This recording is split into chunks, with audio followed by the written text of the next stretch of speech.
Ramadan, Ramadan, Ramadan di hati. Ramadan, Ramadan, ku mohon usah pergi.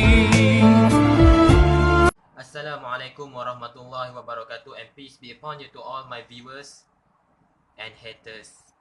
So, baru-baru ni aku perasan yang imam dekat masjid sekarang dah mula membaca doa kunut dalam witir mereka. Walaupun aku dah lama tak pergi tarawih. Jadi, apa maknanya? Maknanya kita dah berada dalam 15 malam yang terakhir. Dan bila kita berada dalam 15 malam yang terakhir, kita perlu ingat juga apa maknanya? Dan bila kita berada dalam 15 malam yang terakhir, kita kena ingat satu benda. Ada makna di sebalik 15 malam terakhir itu. Apa maknanya? Maknanya kita semakin menghampiri dalam misi mencari malam Lailatul Qadar, ataupun malam yang lebih baik daripada 1000 bulan. Dan bila kita dah masuk dalam bulan ataupun 10 malam terakhir untuk mencari malam Lailatul Qadar, hang tahu tak apa maknanya? Saya tak tahu apa-apa. Apa maknanya? So, maknanya kita semakin menghampiri dalam misi ke arah bulan puasa, bukan bulan puasa, bulan raya ataupun hari raya Aidilfitri. Ye, balik raya, duit raya, ye. Tapi korang tahu tak apa maknanya? Maknanya kawan hang yang bernama syaitan itu akan kembali. Dan mereka akan kembali menggoda nafsu-nafsu kita.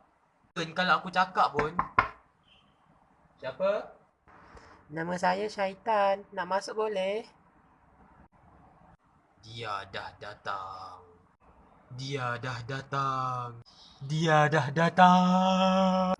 Jadi dalam kita semangat menyambut Hari Raya Aidilfitri, kita kena sentiasa memperbaiki amalan kita dari semasa ke semasa.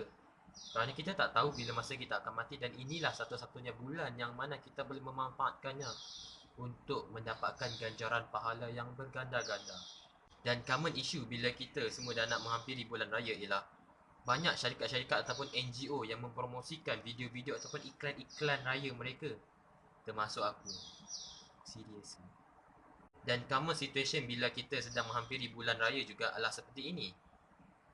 Aduh, gawat ni. Wang aku kok enggak cukup. Masakan aku balik raya. Dan juga yang begini. Duhai, kerja banyak lagi. Hari raya dah nak dekat ni. Aduh. Assalamualaikum, Mak. Mak. Alung minta maaf. Alung rasa raya tahun ni Alung tak balik kot. Kerja Alung banyak lagi tak siap ni. Bos dah minta esok. Alung minta maaf Mak.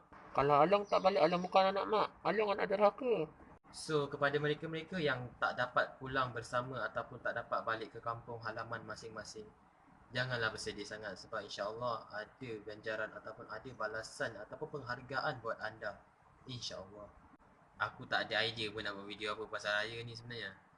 Aku ada minta seorang kawan aku Cina nama Chen, tapi nampaknya dia tak dapat tolong untuk dia siapkan video ni. Jadi so I just wanna say happy Eid Fitri, and semoga hang berbahagialah dengan mereka yang tersayang. InsyaAllah.